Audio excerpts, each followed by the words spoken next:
Welcome to the NZ Travel Show, an interactive show where you can ask your NZ travel questions to the experts behind nzpocketguide.com, New Zealand's largest travel guide.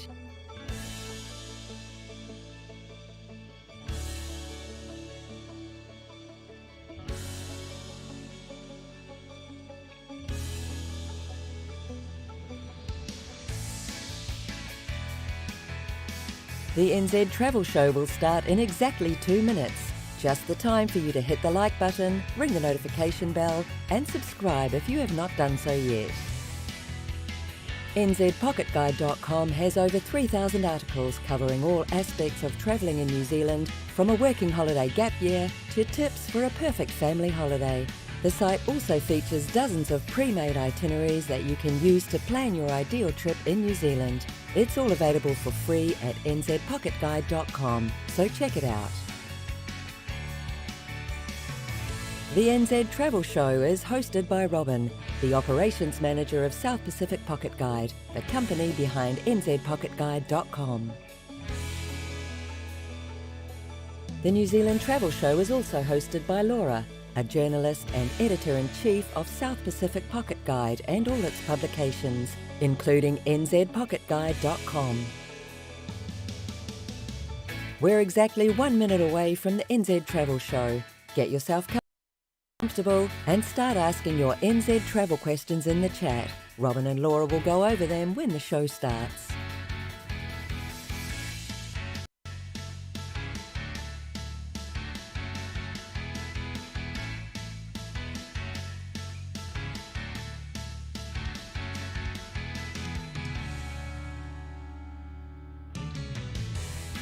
In 30 seconds, our experts will be live from New Zealand. Practical New Zealand travel tips you need, from the best transport options to the best accommodations and activities to choose for the perfect New Zealand holiday.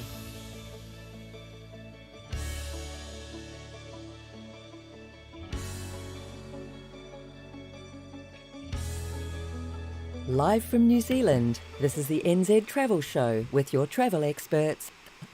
Good morning, everybody. I hope that you are all doing absolutely fabulous. It is the 30th of April 2023. It is 8 a.m. right here in New Zealand, and this is the NZ Travel Show hosted by the beautiful Laura and myself. Laura, how are we doing today? I'm doing good. I am just pumped today. Yeah, I can see that. That's great. I like that. I'm just like really into the theme today, so yeah. I'm really keen. So we have Sherry saying good morning. I'm excited about this one. So am I, Sherry. Look at us, you and I.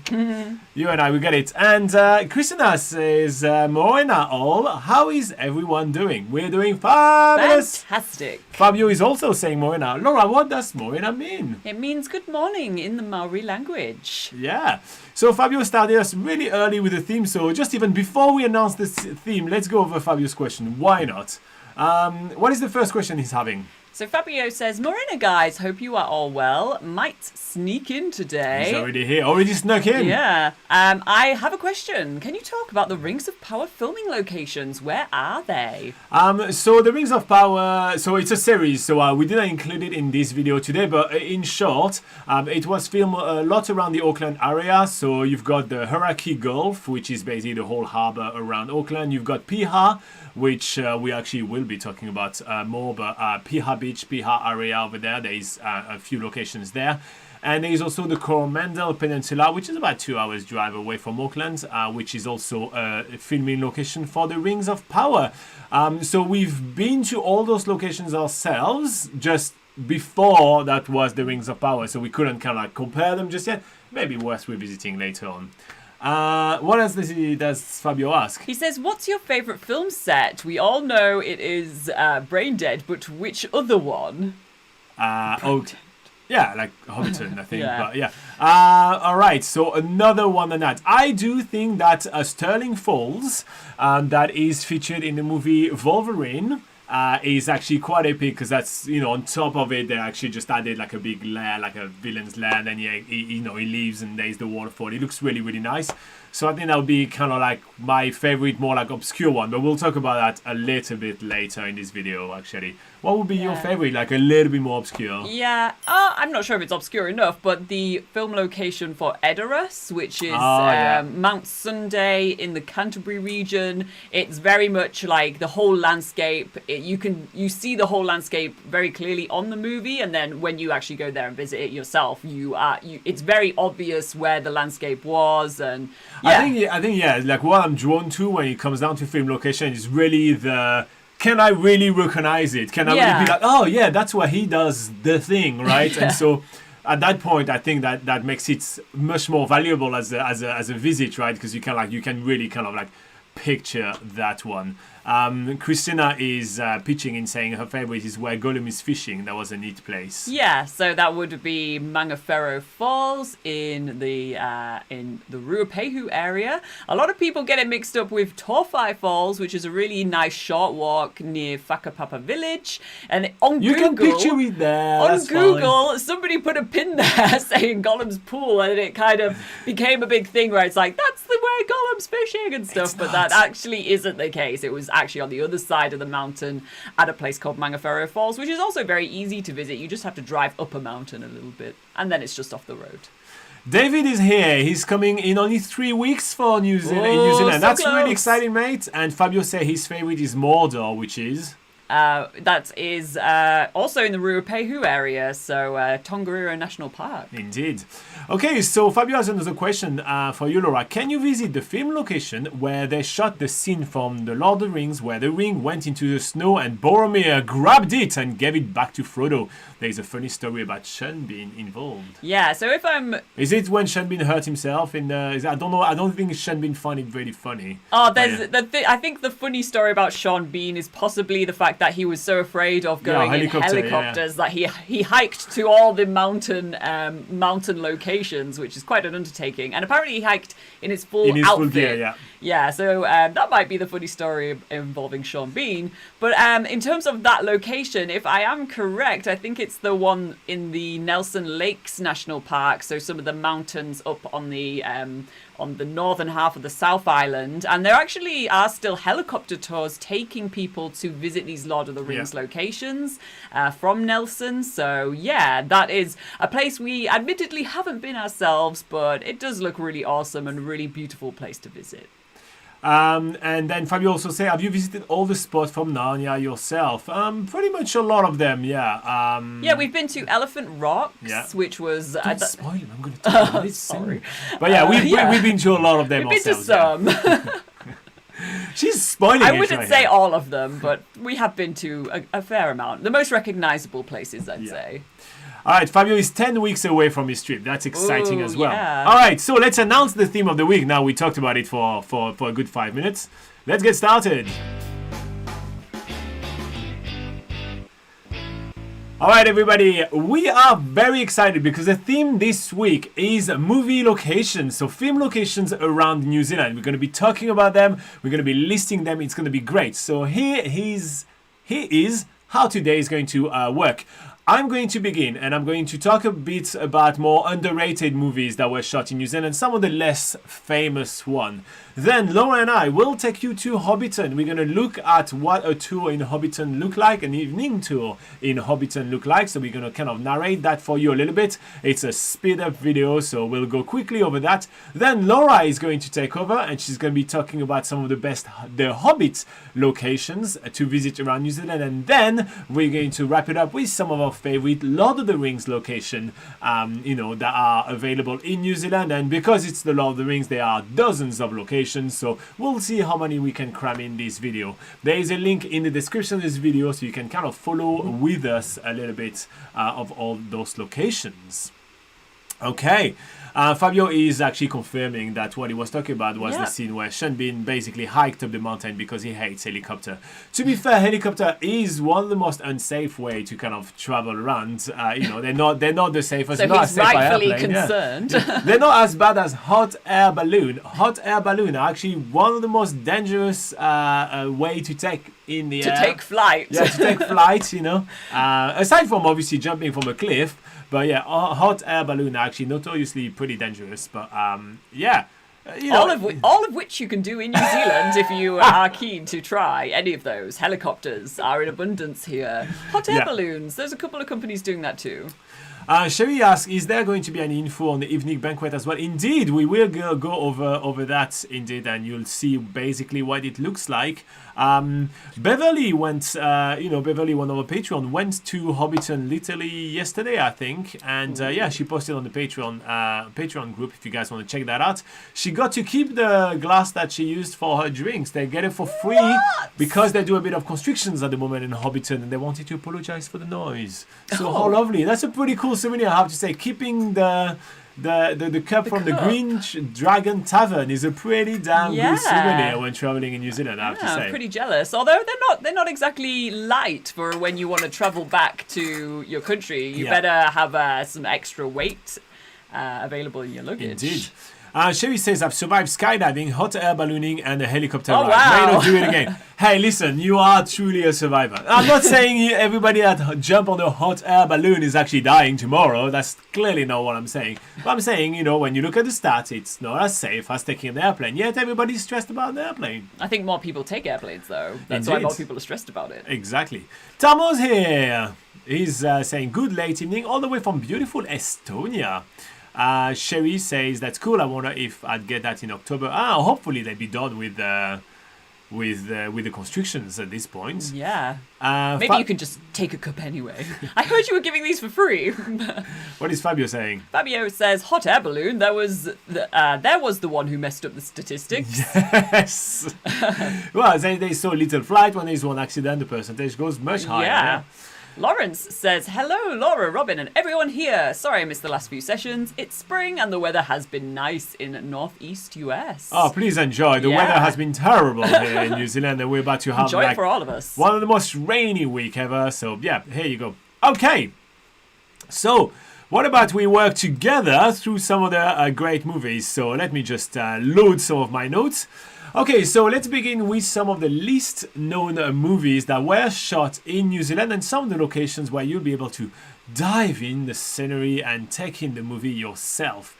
So let's begin with the movie The Last Samurai from 2003, a pretty controversial movie starring Tom Cruise as a white man saving all the samurais in Japan. That all makes sense. And since that all makes sense, most of the movies were actually shot in New Zealand and not in Japan, with beautiful Mount Taranaki standing for Mount Fuji in Japan.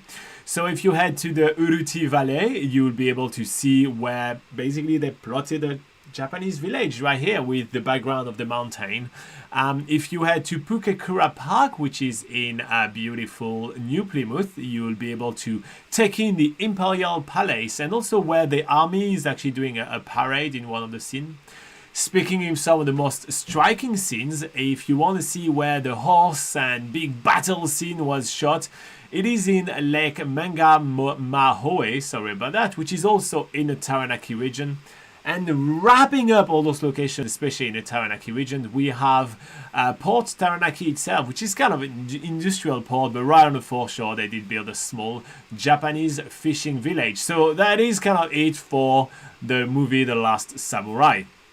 Moving on to a big one and a big classic, 3 movies in fact, The Chronicles of Narnia, so 2005, 2008, 2010. So admittedly the last one, the 2010, had a massive cut in budget, so doesn't feature a lot of New Zealand as much, but here's a few locations that you can take in. Obviously, Cathedral Cove in the Coromandel area. This is Cair Paravel Ruins. It's one of the most recognizable locations. It's probably the one I'm going to be using as a thumbnail for this video, in fact. We also have Elephant Rock, which is Aslan's camp, where you can see where they plot like some really colorful tents right there. It is a really cool location to visit. Paradise in the Fiordland National Park is Fairy Tale Country. Glenorchy, nearer Glenorchy, to the Mount Aspiring National Park. Indeed. Then we have Hood Hill Forest, which is White Witch's Camp, Flock Hill, which is where there is the great battle scene, and the Pura Konui Bay, which is Cair Paravel itself. Okay, another big CGI filled movie. Let's talk about King Kong, but not the really old one. Let's talk about one of the newest one, the 2005 Peter Jackson's King Kong. So that was basically shot all around the Wellington area and mostly obviously on CGI studios, but some of the locations that you can recognize yourself are Shelley Bay and Lyell Bay in Wellington, which stand in for Skull Island. Admittedly, it's better if you kind of get out and then look back at it, so you kind of swim away and then look back at it and you fight the coldness of the water. Okay, another very interesting location is the area of Seaview in Lower Hutt that was actually standing for New York, because it's that hard to go to New York. And speaking of New York, if you head to Auckland and you go watch a show at the Auckland Civic Theatre, so usually more opera or classical music, this was a stand-in for a New York theatre, so for the interior of a New York theatre for the movie King Kong in 2005. And finally, the waters around Kapiti Island and the Cook Straits are kind of like a lot of scenes that were done in water, where with the venture boat and all that. So the good thing is that when you take the Cook Strait ferry, you already have visited at least one location of King Kong. So here you go, you can check that box. Okay, another very famous movie, Avatar, in 2009. So yeah, it is also a movie that was extensively shot in New Zealand. Sadly, you can't really recognize anything because pretty much everything was shot in Stone Street Studios, which is a special effects studio in Wellington. And Pandora isn't real? No, Pandora is not real, Laura. I'm sorry. Damn. Yeah. Anyway, it's a special effects studio. Sadly, you can go right in front of it, but you won't be able to kind of get inside. Okay, a movie much more recent, Mission Impossible Fallout, which I think is number 6 in 2008. So the amazing helicopter scene, which is actually like gobsmacking as a scene, it's really, really cool, was shot near Milford Sound, Queenstown, all this kind of fjordland area. It was a big deal when it was shot here in New Zealand. That was quite cool. And another place that actually is a location that was shot in New Zealand you can recognize is the place where they had like a mobile medical camp and also a Kashmiri village. No, Kashmir is a bit far from New Zealand. And this was at the Rees Valley in Glenorchy. So something kind of paradise area as well that we were mentioning for other movies as well. And that was in 2018, not 2008. Yes, what Laura says. Yeah. Okay, another movie from epic American studios. It's Wolverine from 2009. Okay, so some fun ones right here. So Deer Park Heights near Queenstown, which is a place you can visit. There is a fee to visit it, and it's also a Lord of the Rings location. We'll cover that a little later in the video.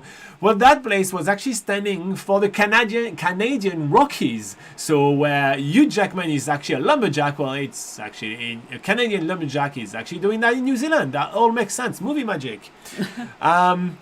So the Alkali Lake facility is actually plotted right on top of Stirling Falls in Milford Sound. So this is where Wolverine is actually escaping from. It's quite cool, and you actually can recognize the place. Obviously, the facility is not there. It's a CGI building, but you can really recognize the waterfall. And at some point it's been taken care of by a couple of old people, which is kind of nice, in their farmhouse. And their farmhouse was in paradise again, so we're going back to paradise yet again. And then sadly that house explodes at some point. So sad. Spoiler! Oh no! For 2009 movies, I can't do spoilers. Dang, I haven't seen that one yet. All right, 2 more, and then we wrap up this kind of oddballs of movies shot in New Zealand. Alien Covenant, which is a 2017 movies. Well, believe it or not, when the Earthship kind of crashed on an Earth-like planet, it's actually in Milford Sound. They literally just CGI'd a couple of extra tall and different shaped trees, but you can actually recognize Milford Sound right here. And they did build a replica of like the ship around Milford Sound to do a couple of the scenes. So it's kind of cool. And lastly, a less known movie, I guess, but from 1993, it's called The Piano. So it's a movie which is set on the west coast of the west coast of New Zealand.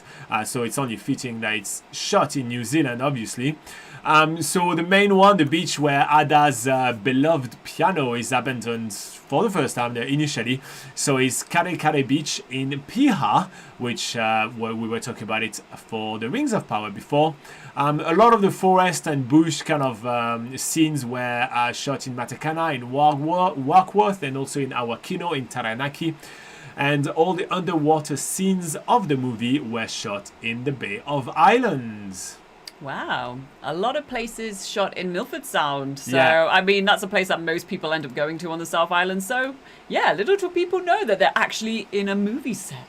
Here you go. So that was all the oddball movies that were shot in New Zealand. Then we'll move on to some other more popular, more big brand name movies very soon. All right, so what did we miss? Might have to do a bit of scrolling. Yeah, a bit of scrolling. Okay. Sherry says that Laura is coming to live show. The Patreon live show. Laura is joining me, so that's going to be a lot of fun. Matthew IX popped in. Morena, how are you doing, Morena. mate? Ideal is here saying hi to everybody. Hello. Yep. Kiwi Lauren is here as well saying hello. She's laying out on a blanket in my front yard after having a picnic lunch with my son. Oh, Gorgeous nice. sunny day here. 63 days a countdown until New Zealand. Exciting. David say, I'm hoping to see many of the King Kong sites as well as my former student worked on the production of that film. Oh, that's cool. really awesome, mate. That's really cool. Okay. Fabio and Kiwi Lauren are talking about the weather. Fabio says, Laura is always right. A wise man told me in a private message. Yep, Laura's always right. He was I'm asking glad me you're questions. saying good, positive things about me in private messages. Fabio on the Patreon group was asking me questions about his trip. So yeah, I was Yeah. like, let me ask Laura. And I can't remember what we were talking about. And then I was like, yeah, no, she's right. Sherry says some of the Wolverine movie was filmed in Australia too. Yeah, New South Wales was like some of the main kind of like main shooting for Wolverine was done in New South Wales. But, you know, they came to New Zealand for, like, the outdoor shots, you know, the thing that looks good. Ooh, The things that shot look good. fired. What else do we have? Christina Yeah. saying yes, and then he's running through the fields in Glenorchy, 400 kilometers away from leaving the location. Yeah. It's often like that. It's kind of like sometimes, you know, they open the door, they walk in, and then it's kind of like it's in another country that they Yeah. shot that scene. It's really interesting. But when you kind of know that, so when we actually, especially have been in these different locations, like, especially like in the Lord of the Rings, right? They walk, and then the next scene, they're like, you know, like 2 days travel away. It's kind of like, yeah, they definitely just walk around that rock and that look exactly like that. Well, also for the Lord of the Rings, the Anduin River, there's so many different rivers used for that in New Zealand. I felt like, as we've been traveling around New Zealand, every river that we've been to in the South So that's Island. the Anduin River, and yeah, that's this is the Anduin River. This is the Anduin River. So yeah, Admittedly, I think it's pretty much all South Island, though. pretty much. Yeah. Yeah. So at least it's stuck to one island, that river, so that's good. It's just a really windy river that goes Yeah. everywhere on the South Island. Okay. Christina says, what about The Hunt for the Wilder People? Great movie. Yeah, so obviously it's a New Zealand movie, so I try to kind of pick some movies which are like less kind of New Zealand-like. But yeah, no, that's a great movie to include, obviously, including like Muru, for example, which is another great New Zealand movies. Including New Zealand movies that were, New Zealand director, New Zealand actors and all that. Obviously, they will be shot here in New Zealand. So I try to stay away from that and go for more like broader kind of movies. International Yeah, more international. icons. Something that's been like, oh wow, Wolverine's like in New Zealand, just something a bit kind of like grandiose, I'd say, but not that like those movies are not great. They definitely are great. It's obviously like, oh, that New Zealand movie is shot in New Zealand. Yeah, but it's kind of Yeah. like Wolverine is like, well, it's New Zealand. Mission Impossible is New Zealand. It's a bit more like surprising, basically. So I was just going for more of the surprising factor, which is where all my kind of peak went from. Yeah. But no, we will go with like the very on the nose stuff with the Hobbits and the Lord of the Rings. Don't panic about It's that. coming soon. It's coming. To We're a gonna cinema near you. to a YouTube in your sweatpants that Kiwi Lorraine and on a blanket. Here you go. In your sweatpants near you. It's coming soon. I like it. Fabio says the piano beach is my desktop background on my PC. Oh, cool. Is it a shot from the film, like the one where you actually have the piano? It is a really cool and striking photo. I do really like that. I think I can picture exactly which photo you're having. He also says that The Hunt for the Wilder People is one of my favourite movies. It was a big hit in Austria. That's cool. Nice. Okay, Sherry says, hey, that's where I'm from, New South Wales. Ooh. Yeah.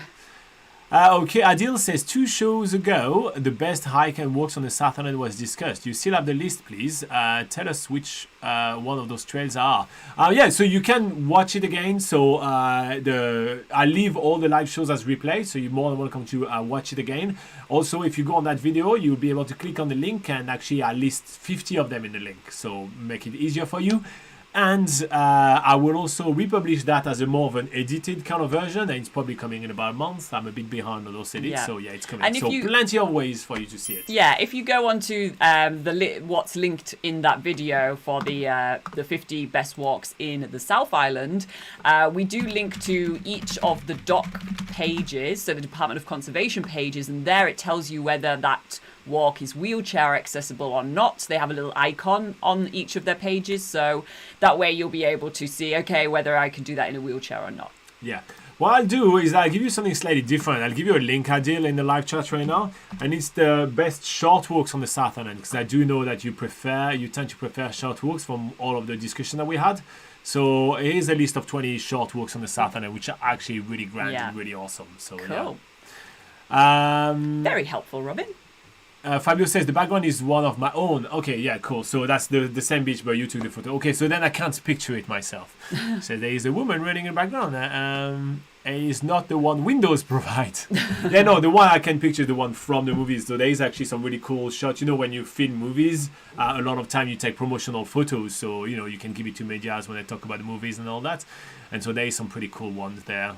So yeah, that's it. All right. Hey, what about we look at what Armand is up to at the moment? So Armand is a French backpacker taking a gap year in New Zealand. I think he forgot that he was supposed to take a gap year in New Zealand, and therefore, right now, he is in Korea. So we'll check in quickly with him, and we'll be back in less than 3 minutes.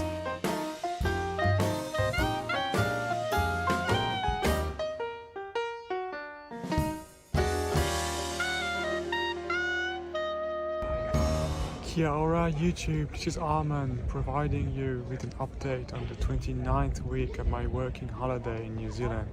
As you know, I was in Jeonju in South Korea when I was shooting last week's update video. After that, I took the KTX, which is basically the Korean bullet train, to go to Busan. Busan is the second largest city in South Korea. I had a terrific day tour with Nami. Shout out to her.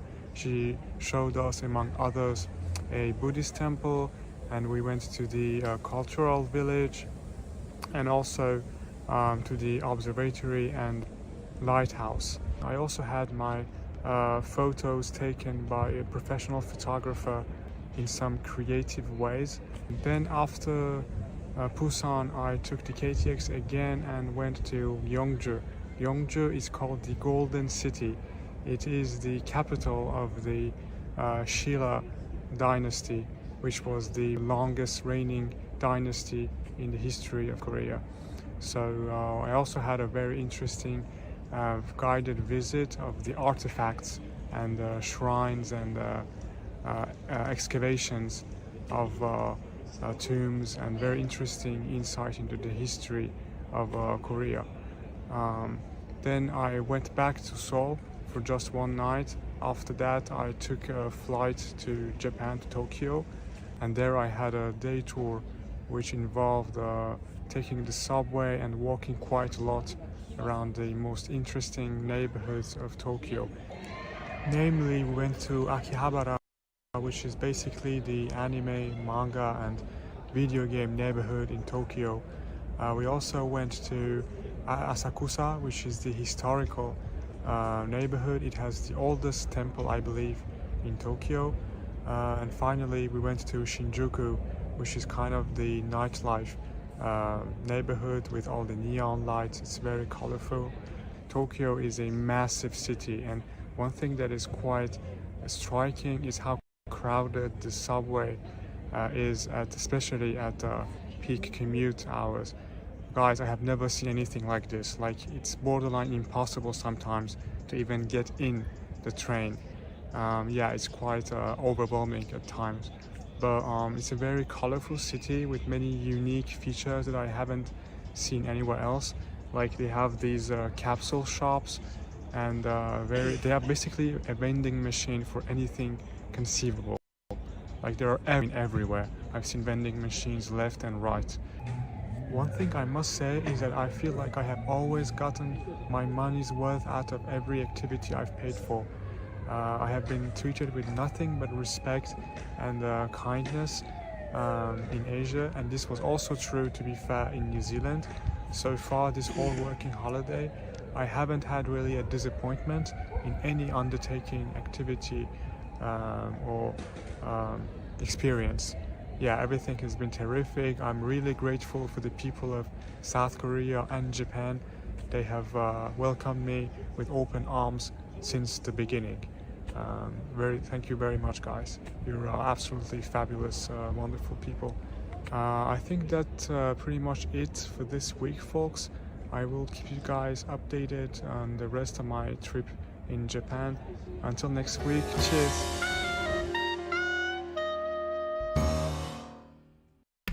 All right, so Armin is getting up to a lot of things. So yeah, last week he actually checked North Korea's borders. That was kind of interesting. But yeah, at some point he'll be back in New Zealand and continue his gap year here, and we'll get him back, which is really cool. Fun times. Yeah, he's such a lucky chappy to be able to go to all those places, see amazing Lucky sights, have such positive experiences everywhere he goes. I mean, that he's living the life. He's living the life. Yeah. Okay, so as per usual, you guys can ask us all your questions about traveling in New Zealand, right? We have a theme, I know, but we can also take your questions. So Jaro has a really cool question. Laura, do you want to read it? He says, "Hi guys, I hope you're doing well. Just wondering if you can open a bank account and buy a car if you're traveling under a visitor visa. Thanks." So you cannot open a bank account in New Zealand if you have a visitor visa, but I do think you should be able to buy yourself a car. You just have to actually keep in mind, that you do need extra time to be able to, find the right car, buy it, and also sell it back at the end of your trip. But yeah, the best approach usually if you want to travel extensively in New Zealand and you feel like you need to buy a car, at that point is like the working holiday visa or those kind of visa that would be a better approach for you in order to do that. But so bank account, I don't think so. 99% sure you can't, but buying car, yep. All right, Fabio and Sherry were discussing that. What is Rafa Cat saying? Yeah, so Rafa Cat's back saying... Rafa Cat's back. Rafa Cat's back saying, "Good morning, guys, all the way from Leeds, UK." Whoop, whoop. He says, "I had a chance to explore the North Island of New Zealand. What a country. I enjoyed every minute of my 2-week stay in January. What a beautiful country. Can't wait to visit New Zealand again. From New Zealand, I flew to Dubai on Emirates Super Jumbo Super Jumbo A380. 380. Moving on. Stayed 3 days in Dubai and then flew to Pakistan, my home country, for 3 months, and I got a chance to explore the northern areas of Pakistan. What a beautiful country, Pakistan." Nice, that's awesome. Nice. So Adil, you were asking for like wheelchair accessible walk and everything, so we kind of pre-answered it for you because we know what you're asking now. So we gave you short walks, and also when you click on the links to go to the Department Conservation website, it will tell you if they are wheelchair accessible or not. So all done for you, mate. Sherry is really excited for Armin to visit all the places like in Tokyo. And she said Asakusa is one of her favorites. Yeah. So yeah, I hope he's going to the Nintendo World. Yes, he better. I told him to go because I want to see it. He better go there. All right. And according to New Zealand law, says Fabio, anyone with a student or visitor visa for less than 6 months will not be allowed to open a bank account on arrival to New Zealand. Well, here you go. My 99% is now 100%. Thanks to Fabio. Kiwi Lawrence says, Nevis Swing, this will be a new one for me. I've done the Nevis Bungee and the Shot Canyon. Is a tandem 2-person swing the max, or do they allow 3 people to go at once? I think the maximum is 2 people. Yeah. And that's one that I've done myself, actually. That's quite fun. Woo! Yeah. Indeed. All right. Okay, let's continue with our theme of the week. And now we're just going to be visiting Hobbiton together.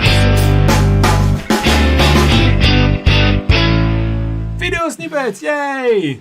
With Laura somewhere in a cave. All right. So let's... Drowning, by the looks of it.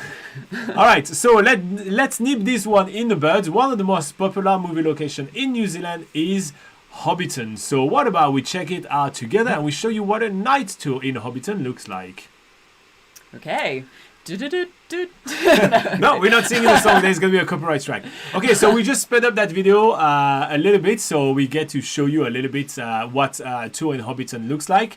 So it begins with the exact same tour that you will be doing during the day. So if you're planning on doing a day tour in Hobbiton, it will kind of look like that. You'll be able to see all the different Hobbit holes, take a lot of photos. There's a lot of very small, quaint details throughout. It's really kind of fun, from fish drying, which we just saw right here, to even laundry hung up. Yeah, tiny little laundry hang up. It's really, really kind of fun. Yeah, and you'll have your guide along the way. Will probably give you some tidbits of like some behind the scenes stories and just some little extra information that's quite interesting to learn about if you are a big Lord of the Rings fan, but also some good sort of movie making, behind the scenes related stuff. So even if you're into movies and you want to learn a bit more about how they, build movie sets, that sort of thing, then they usually tell you a little bit more about that as well. One of the really fun stuff, though, is that you really see a lot of the behind the movies magic, and most of the Hobbit holes actually are kind of shallow. It's just a few planks in front of a hill, so there is nothing inside. Admittedly, they're currently working on actually having a Hobbit hole full to visit, and so there is a bit of construction literally at the time of recording. But yeah, it's kind of cool to see that. But if you happen to do the the Hobbiton tour at night, where you do the dinner and evening banquet, then you get to see Hobbiton under a very different light, and become even more feeric as you move on through the day. Yes. To the tour, sorry. Yeah, so as the sun's setting, they actually turn on lots of different lights, so it makes it look like, a real living village at night. So that's a really cool aspect of the night tour. So just in terms of how often these tours run, the day tour, there's multiple times a day that it goes on, and it's, there's a lot of tours. It's every half an hour or something. Really far. Yeah, really often, yeah. So usually you can easily get yourself a day tour as you're traveling through it pretty much any time during the day. There's a lot going on there. But when it comes to the night tour, this is happening just a few nights a week. It's seasonal as well, so maybe in the busy summer season there'll be more options to do the night tour compared to winter. But lots of different options there. Okay, so if you do the night tour, then you get a drink at the Green Dragon Tavern, and that is also something that you get during the day tour as well. So you get like one free drink, and you have options of like, an alcoholic beverage, like genuinely just a beer or cider, or you can get a non-alcoholic beverage, which the option is ginger beer, which you better like ginger beer. Yeah. So it's pretty cool. So that's included even if you do the day tour, but the meal itself is not included if you do the day tour. It's just for the evening banquet, and so that's kind of like what you're seeing us waiting for on the show right here. But the fire is lit, and the food is about to be presented. Yeah, they do a grand reveal of all the food. And so now that's the table, the way the table is set, and the huge amount of food that there is, and then there is a plethora of different food. There's really, really, really a lot of food, so it will cater to pretty much any type of diet that you will have. Yeah. Like, let's just put that clear, right? There's so many different options that if you are vegetarian, well, you can just go for the vegetarian dish. If you are pescatarian, you can go for the pescatarian dish. But there is really a lot of kind of everything in there. Yeah. Interesting. I was just going to say, interestingly enough, they also have some fake food there. So in true movie set style, they dress up the table with some fake food on top of all the real food. So it looks a little bit more grand than, than just a salad. Yeah. Oh, and also it makes it more fun. You may just bite into a fake apple. So yeah, why not? But yeah, so that kind of area right here, that kind of dinner, is more reminiscent, I'd say, to like one of the Hobbit movie more than the other one, like the one where they're singing and stuff, and they do a big banquet and stuff. So that's much more reminiscent to kind of that. And so there is a lot of food in there. There is definitely a lot. So we obviously smashed it with our group, that's for sure. But there is a ton of food. So there is much more food than you can eat. So don't worry about that. You won't be underfed when you'll want to you save some space. That's for sure. But yeah, so once you have eaten way too much, which may have happened to one or two of us, I'm not going to comment too much on that. So once you have eaten way too much, then the tour will take you back outside during the evening tour, and you will complete the same tour that what you will be doing, during the day tour, but you'll complete it at night, which is quite cool. And they stop along the way to tell you a few stories. Yeah. So actually, this extra bit after the Green Dragon is not usually included in the day tour. so it's a little bit extra that they well, add I'm wrong onto then. it. Yeah, but they just tell you it's actually some more stories about the filming of The Hobbit rather than The Lord of the Rings, and that's where, and they take you to a viewpoint where you get to see the best views of basically the village at night. So yeah, it's really cool, and you know, it gives you a chance to walk off the huge meal you've just eaten.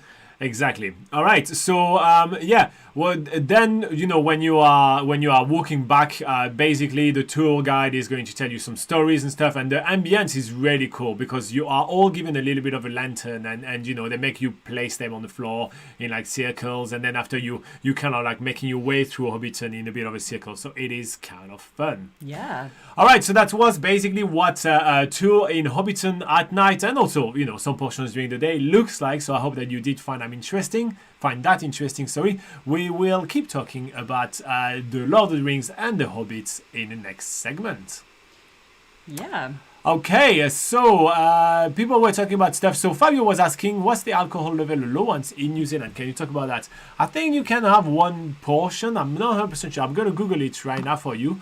But you know, like no matter what, don't drink and drive. Like 0 is the best policy, to be quite fair, especially when you travel overseas and you're not sure what the tolerance is.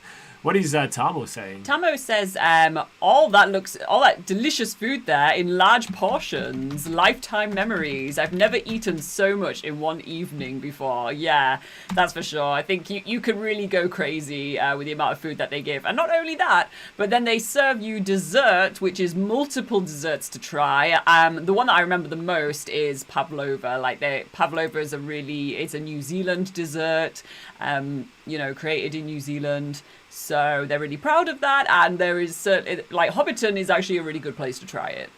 Okay, so the alcohol limit in New Zealand for driving is, if you're 20 years and older, it's 250 microgram of alcohol per liter of breath.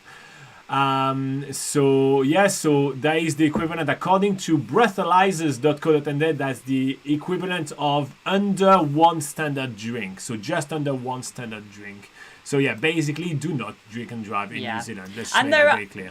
And just also to make it clear, there are actually, you know, often police, especially on weekends outside of towns, that are checking with the breathalyzers and stuff. So if you're wondering whether is the rules enforced in New Zealand, whether they're strict on it, they definitely can be in certain areas. So just bear that in mind. And also, it doesn't really make too much sense in New Zealand to kind of count like one drink, like one beer or anything like that, because there is so many different beer. Like New Zealand is a country of a lot of craft beer, and some of them have way higher concentrate, like level of alcohol in there. So like some craft beers, like and you get a pint, right? 1 pint of craft beer compared to like a pint of more like traditional beer really makes a big difference. So just kind of don't drink and drive. That's kind of like the best policy. Safest way. Yeah. All right. Okay, so let's continue with the movie locations that we have, and Laura is going to take us towards The Hobbit. Yeah, so obviously the number one filming location that everyone knows about where The Hobbit was filmed was Hobbiton itself. The sort of new thing that you see, the new set that you see at the moment, the way that it is, was actually redone for the Hobbit movie. So yeah, what you see is more what's in the Hobbit movie than the Lord of the Rings. Next up, you have the Pelorus River, which is located in the Marlborough region on the South Island. And this was filmed for the barrel scene in the first movie where all the dwarves are getting in the barrels and being swept down the river. That's all in the beautiful Pelorus River. Another location is Pio Pio, which is near Waitomo in the North Island. This was used for Trollshaw Forest. There's a really cool tour that you can take there called Hairy Feet Waitomo, and they go through all the filming locations on their private land and have that's a really interesting tour to take if you are into the Lord of the Rings and the Hobbit. Next up is Twizel, which is located near Mount Cook in the South Island, and this was the location used for the Orc and Wag chase. That's hard to say. Yeah. So as you see that the dwarves are trying to run away from the orcs as they're riding those wargs, those crazy like monstrous dogs. That's all in the Twizel area. And then finally, there is Earnslaw Burn, which is a really cool sort of a location near Glenorchy, near Paradise, which is a couple of hours drives from Queenstown. And this there's a really long hike to get up there, or there are helicopter tours taking you up there, and it takes you to the edge of a glacier where there's beautiful waterfalls streaming down. And this location was used to film just outside of Rivendell as the party, as the dwarves and Bilbo are making their way away from Rivendell and, you know, climbing along some mountains. All right, and so there is much more of those locations listed on the website. There's a link in the description of this video to kind of help out. Fabio was asking, is it in the second film with the barrel? It's in the Desolation of Smoke. So yeah, I think it's number sorry, two. maybe the second one. Yeah, I think it's in the second Apologies. one. Yeah, how dare you, Laura? I know. How dare you? You're supposed to be the biggest of all the Lord of the Rings fans. What is going on with you? Oh, I'm rusty Yeah. on my Hobbit. On my Hobbit trilogy. Laura doesn't have a Hobbit on yet. It should have all just been in the same movie. So in my mind, it was all the first movie. Should have been 1 2-hour long movie, not Yeah. 3 hours long movie. Yeah. Let's be honest. You know, I think it's the common agreement for How the Hobbit should have gone down. So yeah. All right, well, while you guys continue with gathering some more of your New Zealand travel questions, what about we talk about the Lord of the Rings? So yes, the big one, the biggest movie shot in New Zealand ever, a massive trilogy of 3 movies shot back to back to back that revolutionized how Hollywood makes movie. The Lord of the Rings was mostly, actually, entirely shot in New Zealand. So here are some of our absolute favorite locations to visit in New Zealand. Okay, starting off with Mount Nauhoi, which is a cone-shaped volcano in the Tongariro National Park. This was used to depict Mount Doom, but obviously with a lot of CGI to make the mountain look a little bit more taller and cone-shaped than what it actually looks like in real life. Next up, of course, is Hobbiton. Hobbiton features quite heavily at the beginning of the Fellowship of the Ring, as well as towards the end of the Return of the King, the beautiful Hobbit villages. We talked about that already extensively. Yeah, we showed it to you, so yeah. Yeah, so there's that as well, of course. Next up is the Kawarau Gorge, which is located just outside of Queenstown, and this was one of the many rivers used to depict the Anduin River from the Fellowship of the Ring. Next up, we have Mount Sunday, which is located in the Canterbury region, a couple of hours drive from Christchurch, and this was used to depict Edoras, where they actually built a temporary set on top of Mount Sunday. But now, obviously, the set isn't there no longer, but you can easily see the mountain where it was filmed and the surrounding mountains and vast valley. There's a really cool tour that goes there with hassle-free tours from Christchurch, so you can go check it out with those guys. Next up is the Putangirua Pinnacles, which is located outside of Wellington. It's in the Wairarapa region, and this was used to show Dimholt Road in The Return of the King, where Legolas, Gimli, and Aragorn go to try to gather the army of the undead in this really sort of cool pinnacle location. That's a really cool location to go visit nowadays. Jet boats! Jet boat, yeah. So Skipper's Canyon, you can take jet boat tours down Skipper's Canyon, as well as whitewater rafting tours there as well. So Skipper's Canyon was used where Arwen in the Fellowship of the Ring, where she is being chased by ring wraiths, and she crosses a river and then does a bit of a spell, and a whole tidal wave comes down the river and washes the ring wraiths away. And Robin wanted to say the quote, "If you want him, come claim him." Beautiful. I know, my rendition's amazing. I am available for hire for any blockbuster movies. Next up, we have Deer Park Heights, which is located in Queenstown. You can go visit this location now. It's usually paid per car, so you go there and you see a bit of a working farm and drive around Deer Park Heights that way. And this was used to depict Rohan as they are sort of leaving, as I think it's in the Two Towers, as they're leaving Rohan. Aragorn, Legolas and Gimli followed by the villagers. You see the remarkable mountains of Queenstown in the background, and it's a place where you can really see the location if you do go visit. Next up, we have Twizel. Twizel is used for the Pelennor Fields, the Battle of... Oh, not Pelennor Fields, sorry, Pelennor Fields, which is used in, I think it was The Return of the King. So, yeah, you can... it's actually on a lot of the filming locations is on private land, so there used to be a tour there, but it's no longer available, unfortunately. But there's beautiful vast fields where you can see like there's certain mountains in the background, and it is the portion of the movie where Eowyn stabs a ring wraith in the face, just to put it nicely. Sure. So yeah, that's basically that whole filming there happens in Twizel. Next up, we have an easy one to visit in Wellington, which is Mount Victoria. So as in the Fellowship of the Ring, where the hobbits are leaving the Shire and they're going through some sort of wooded areas, and it's where they first encounter the ring wraiths and they're hiding from them. A lot of that is filmed just off the footpaths of Mount Victoria, so you can go and have a walk along those footpaths yourself.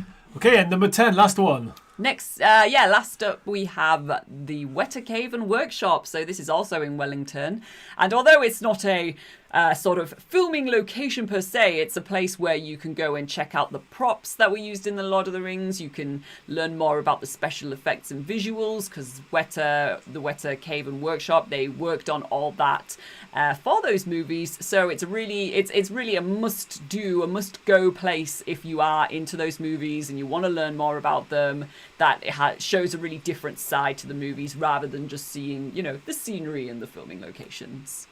All right, so that wraps up 10 of the best Lord of the Rings location to visit in New Zealand. We also had 5 of the best Hobbits location to visit in New Zealand. We showed you Hobbiton in the daylight and at night, and we also checked out a lot of different locations from a lot of oddball movies where they were shot in New Zealand. So I hope that you enjoyed it. There is a link in the description below.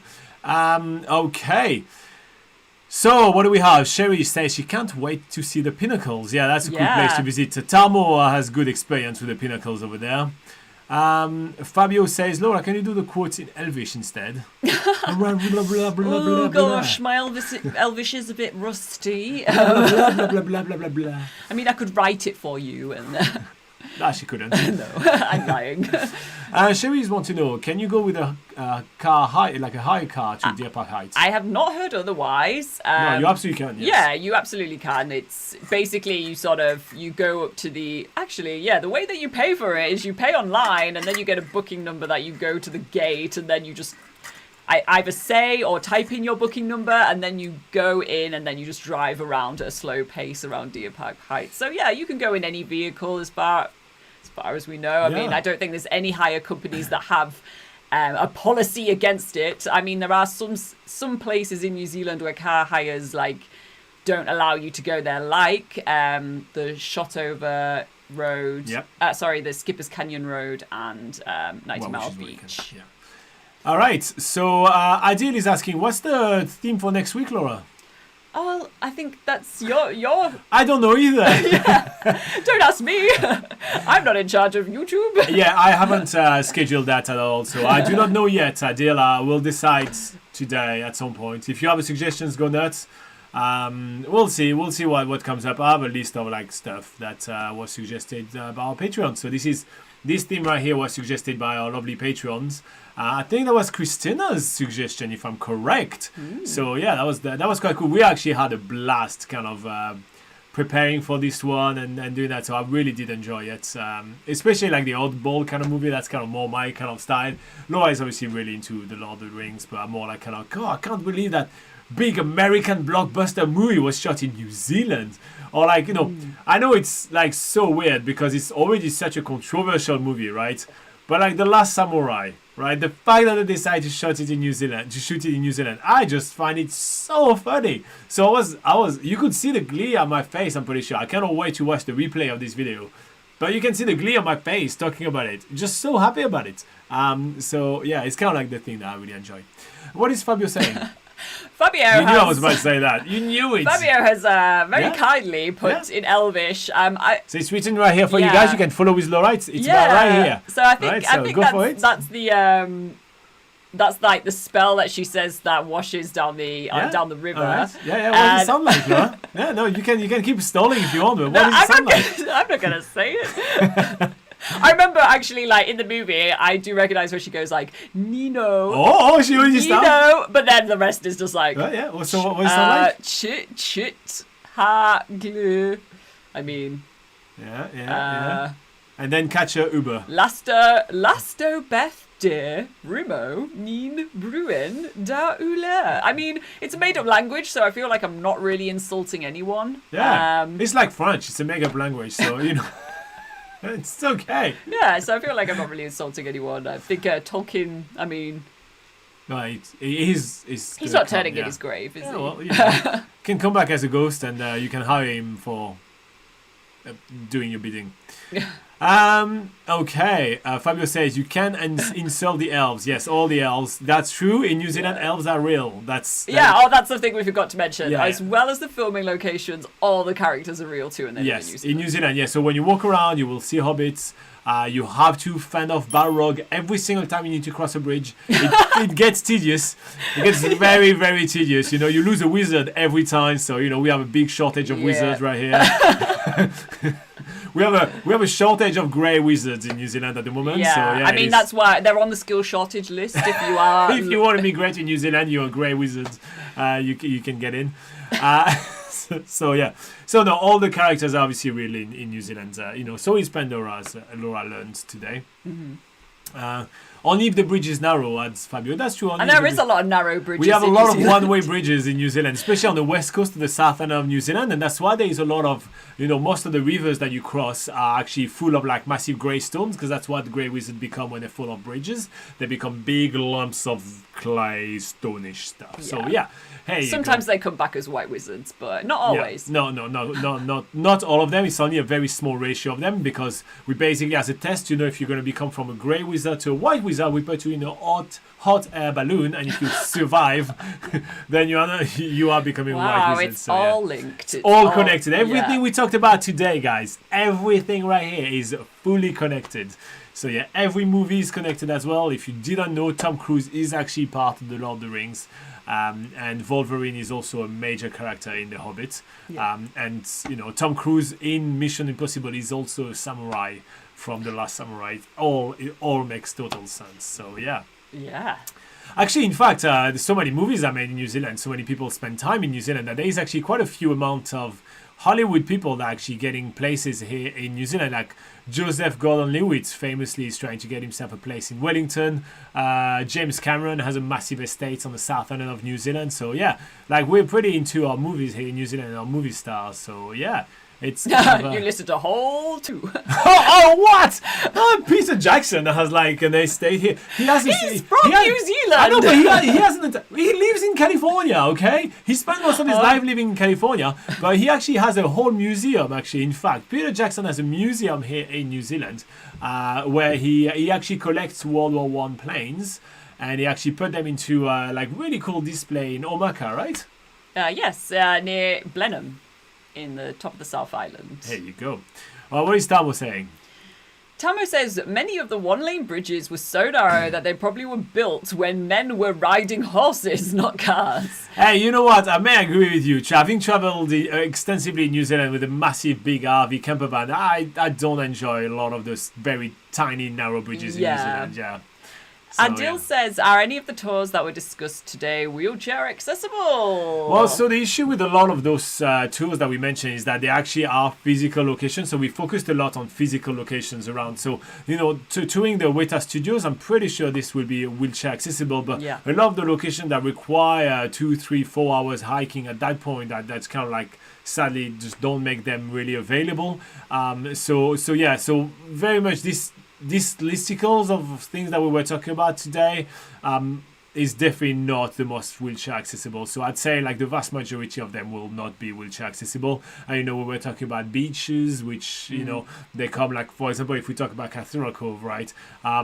You got stairs to get all the way down there, and then it's like beach. So I mean, otherwise you can go by boat, but then you obviously need assistance going by boat. So and also there is some places that you can see for kind of like quite far. So as Fabio is mentioning, for example, Anduin River, which will be like a Kawawa Bridge, right? At that point, that would be accessible somewhat, because you'll be able to just kind of drive by and kind of hop off the car, and actually be able to look at the location from there. But that wouldn't be like the most accessible kind of list of all the stuff that we've done. I would say even for Hobbiton, you would need assistance for that as well. You couldn't just wheel yourself around, because there's a lot of uphills, a lot of downhills and stuff as well. So you definitely would want to make sure that you have, you're traveling with someone that you trust and know well to help you around. Yeah, I don't know. You'll have to look at the Hobbiton website and see what they can accommodate as well. In order to do that. So Fabio says the barrel bridge thing in the Pelorus River can be seen from above. Can it? You can try. But the bridge is like super slow. You can't stop on the bridge. You can't get onto the bridge to see but it, right? you can park up at the campsite there and look at you can see the river from the riverside, just from like the car, from basically the car park. You could do that. So not really from above, like not really like from the bridge. You have to do a bit of a walking trail to get up to the bridge. But it doesn't really matter. They call it the Pelorus Bridge area, but it's not specifically about the bridge. It's just the river. So you could go and see just park up at the riverside and get an idea for the scenery. Yeah. All right. Okay, everybody. We'll see you next week for a mystery theme. We don't know just yet, but it's at the same time, New Zealand time, 8 a.m. every single Sunday. And we will go do another hour, and we'll talk about movies for another hour for our Patreon. So if you want to consider joining us on Patreon, we'd love your support. It's a fun community where we actually help you plan your trip in New Zealand. We share itineraries. We have a special hidden Facebook group where we hang out pretty much every day. It's a lot of fun. So see you on Patreon. Join us then. If you're watching a replay of this video, leave us a comment. We always like to hear from you guys which are not able to make it live. All right, everybody. Bye-bye. See you next week. Bye.